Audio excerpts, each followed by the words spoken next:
Hey, what's up, guys? Welcome back to Headbanger's Closet. So I do these videos, man. I've been doing them for quite a while, and I still get super nervous, filming them. But, I'll be filming it if I say something stupid or something like I mess up a fact or something. I try to start over. So I might actually have like 3 or 4 takes of the video before I do it. This particular video, I can't make a mistake because I'm unboxing something that came in yesterday. Something that was a Christmas gift for me, from my wife, and it just came yesterday. So I'm really excited about this. I want to show you guys, kind of do like a legit unboxing, because every other unboxing video I've ever done, I've already had the box already opened when I did it. So anyway, just going to cut the box open right here. Came from Amazon. I normally don't like buying records from Amazon, but like I said, my wife bought this for me for Christmas. I prefer to get stuff like this from record stores when possible, but I'm not going to tell her where to get it if it's a Christmas gift. So here it is. Let's throw the box away. It is Motley Crue's Crucial Crue. Just came out the other day, so this is the first 5 studio records. Too Fast for Love, Shout at the Devil, Theater of Pain, Girls, Girls, Girls, and Dr. Feelgood. So it's still sealed. It's got the hype sticker. Really cool on the back. Awesome picture of the guys. One of my favorite pictures of the guys from the Shout at the Devil era. They're the records. Too Fast for Love came out November 10th, 1981. Shout at the Devil, September 26, 83. That was the first metal record I ever heard. That was my introduction to heavy metal and the starting point for me, and I've never looked back. So yeah, long time ago. And then Theater of Pain came out on June 21st, 85. Girls, Girls, Girls, May 15th, 1987. I got a bunch of stories about that record. I remember from when I was a kid listening to that. I'll maybe talk about that later on or something. And then Dr. Feelgood, the last one in this box set, came out August 28th, 1989. So I'm going to just try to turn that off. Going to try to cut this. Just the shrink wrap. I actually want to keep the shrink wrap on. I'll show you guys each of the record. All of these are different colored variants. So I'm going to just try to... I want to keep the hype sticker. So I'm just going to try to do this. Let's pull them out. Let me cut it a little bit more. This is exactly why I try to open the boxes before doing the unboxing. It's always kind of awkward cutting it in just the right place to preserve the shrink wrap. So hopefully each of these individual records are not shrink wrapped individually, and they're not. Okay, cool. So here we go. So here is Too Fast for Love. Pretty cool. Just the obvious, I'm not going to get into all the tracks. If you guys have watched this video, you probably know the Motley Crue tracks. I just kind of want to show you guys. They got the insert and everything. I have OGs of all of these albums, and I'm really glad to have some kind of variant to play so I can maybe preserve the OGs because, like I mentioned before in previous videos, I was a little rough on things when I was a kid.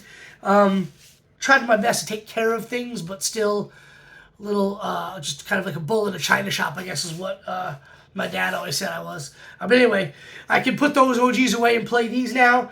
Really cool black and white splatter. Really dig that with the nice cream-colored label right there. Really cool. Already I'm stoked about this. They did a really good job. So put this back in here. And kind of a little disappointed right off the bat. Obviously this came in a box set. The records are slid in like so. There's already a good amount of ring wear on this one. Now, I typically like that in my OG copies, the stuff I've had since the 80s that I've had on the shelf. And for a really long time, like maybe high school up until about 10 years ago, I never had a turntable anymore. I got rid of it, went to CDs and stuff like that, cassette tapes and then CDs. And it wasn't until about, maybe just a little under 10 years ago where I bought a turntable, a used one. And then the one behind me is the one my wife bought me for Christmas 3 years ago that I've been using ever since because the used one was pretty shitty. But I like the little, the wear on my originals. There's some dirt right here, which I'm really disappointed in as well. But whatever, it kind of looks cool and used, but it's a new copy. So a little disappointed in that if we're being ticky-tack. And I think the money that this cost, I kind of felt that these things should be a little bit nicer condition. So here we go. The next one is Shout at the Devil. And just like the OG Shout at the Devil, it is the pentagram logo and a gatefold. This is the album I started on. And again, this one's pretty banged up as well. Like a lot of scuff marks and ring wear. Kind of felt... Obviously, they didn't put it in that way. It looks like, you know, an issue that happened in transit. These things getting shipped from place to place. But just like the original, you got the sleeve with the lyrics and the pentagram. And this one's on yellow and black splatter. Really, really cool. I like that.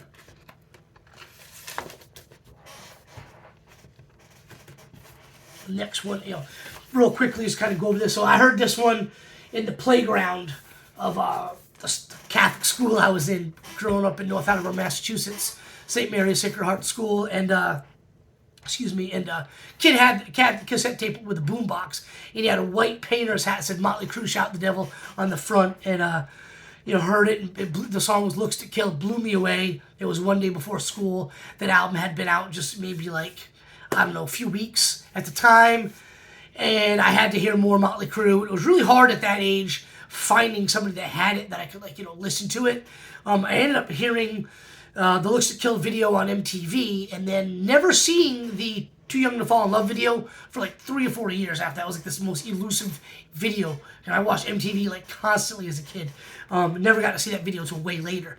And but anyway, I was able to get that cassette tape from my dad when I went down and visited him that after school year ended. So I got the album late, and I got the record even later. I think bought the record right before Theater of Pain came out. But anyway, that's the story about that. That's the kind of introduction to me being a heavy metal fan. Loved Motley Crue. Kind of from then on, you know, that was 83. MTV was taken off. There was a lot of cool bands like Dawkins and Rat that I was listening to, and I just kind of got into hair metal, and the rest is history, I guess. Next one is Theater of Pain, June 21st, 1985. This is the one where, you know, Vince had the horrible car crash that killed Razzle from Hanoi Rocks, and he went to jail for a little while. He was sober. Come back, and they record the album, and he's the only sober one. He doesn't like it, and I like it. I like mixed guitar tone on this particular record better than any of the other ones. Home Sweet Home and Smoking in the Boys' Room with the videos. I saw thousands and thousands of time on MTV. Loved it. I also dig the way the dudes look on this one. Change. So far, the first 3 albums, there was like an image change for each one. And there'll be one for the next one as well. So really, really cool right here. Picture of the guys. I really dig that photo. As a kid, I knew about the sex, drugs, and rock and roll from reading the interviews in, you know, Hit Parade or Metal Edge Circus magazine and stuff like that. But I didn't really know that, like, Nicky was a heroin addict. I didn't know it was that big of a deal. Awesome looking, kind of like a pinkish red, black splatter. Really cool. I think that's my favorite one so far. So far, with 2 more to go. Really, really cool. Yeah, like I said, they don't like the album. They don't think it was that great. I dig it. I love mixed guitar tone. And I just saw the set list for Soul in Mexico City when they played last night, and the only thing they do is Home Sweet Home, and then Smoking in the Boys' Room is part of like a little medley they do. The only song they do in its entirety from this album is Home Sweet Home. Heavy on Shout at the Devil and Dr. Feelgood. Next one is Girls, Girls, Girls, and when this thing has an anniversary, I'll do my stories about this. I've got a couple of really good ones, and I don't want to take up a ton of time on this particular video. Just want to show you guys this box set, which I think so far is awesome. But yeah, we'll do the stories. There's 2 really good stories in particular I would like to talk about this album. There's a lot of them really, but 2 in particular. Same as all the other ones, just basically the exact same insert that came with the originals. Really, oh wow, that's cool. Blue and black splatter. Really, really sharp looking. I could be wrong. If you guys have this or you've seen it elsewhere, let me know. I'll check it out on Instagram later on. But I think some of the versions were different. I could have sworn there was a red one of Girls, Girls, Girls I saw the other day where somebody had the box set. So maybe they're a little different. I'll have to do more research on that. But so far, really cool. So far, really looking for, you know, really liking this. other than the little damage. But that's not a huge deal, nothing to get too pissy about. Dr. Feelgood, the last one, August 28th, 1989. I actually picked up the record and the cassette tape from my local mall when this came out. It was just after my birthday, which is August 20th. This came out a week later, and I went to the local mall that had just opened recently in North Attleboro, Mass. Picked up the record, the cassette, and the CD, actually. Picked all three up with birthday money, and I really liked it. Awesome album. Let's not get ahead of ourselves, but the first two stand alone, in my opinion, as being the best Motley Crue records. For what Motley Crue was looking to do as a band when they started, the first two records are perfect. Everything after that's awesome. Band progressing and just getting bigger and bigger and bigger. And I believe this was the best-selling one of them all. This is cool. It's like the green and red splatter. The Dr. Feelgood green. Really, really cool. Check it out right there. That's awesome. So, check out these. Put these back. I think my daughter's getting in trouble. I think I can hear some yelling going on downstairs. And there's nothing else in here. There's no booklet or anything like that. It just shows, the studio records right here. So you got Too Fast for Love, Platinum. Shout the Devil, 4 times Platinum. Theater of Pain, 4 times Platinum. Girls, Girls, Girls, 4 times Platinum. And Dr. Feelgood, as I said, best-selling one, 6 times Platinum. So awesome box set. Really cool. Nice hardcover box right here. Really cool. I like the way that looks. Crucial Crue. Awesome. Overall, I give it a 9 out of 10. I think, I'm not going to get too into the wear on the album covers. I believe that's due to shipping. I feel it could have been a 10 out of 10 if they had a pretty cool booklet in it. Kind of don't know why they didn't include that, but whatever. I didn't think it would be too much of a huge deal to throw a booklet in there. Anyway, cool, 9 out of 10. I dig it. So that's my unboxing of Motley Crue's Crucial Crue box set, the first 5 studio records, the best studio records. I know the John Corabi album is just an amazing record. A lot of people love it. It's like their favorite one. Not a lot of people, like a small majority, or small group of people think that's their favorite one. I dig the record. I think it's awesome. It's heavy. It's good. But I kind of don't consider that a Motley Crue album. Whatever, it's like a different offshoot, like a project they did, I guess, is the way I consider it. So before I go, I want to show you guys something I just got in from a buddy of mine. Might have mentioned before on another video that a lot of shows being happening in the spring got announced, and Pantera and Lamb of God are coming to Georgia. I'm going to go to that. And here is a really cool, the tour flyer with the dates and everything on rainbow foil that a buddy of mine got me. And then I'm a big Metallica fan, so this is a set list from one of the Atlanta shows. I don't know if you can see right there on the corner. It's Atlanta. Oh, here it is right there. So it's July 9th, 2017. They played SunTrust Park with the Atlanta Braves play. Volby and I think Avenged Sevenfold were the openers. And it was an awesome show, being in my my home city now, my home state now. And here's the set list for that show on foil. So really, really cool. And he got these for me. And he can get these for you guys as well. They're like $21, $20, something like that. Really, really cool. He's got tons and tons of bands, set lists from all these different cities, cool flyers like the Pantera Lamb of God one.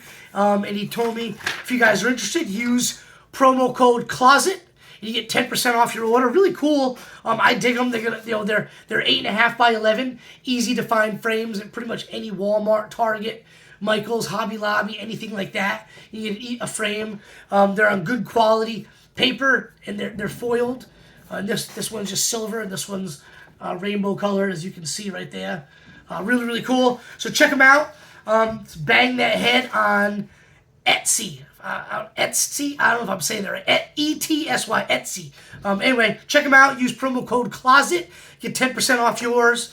Awesome stuff. I checked it out. I had my wife pull it up because I had no idea what Etsy was.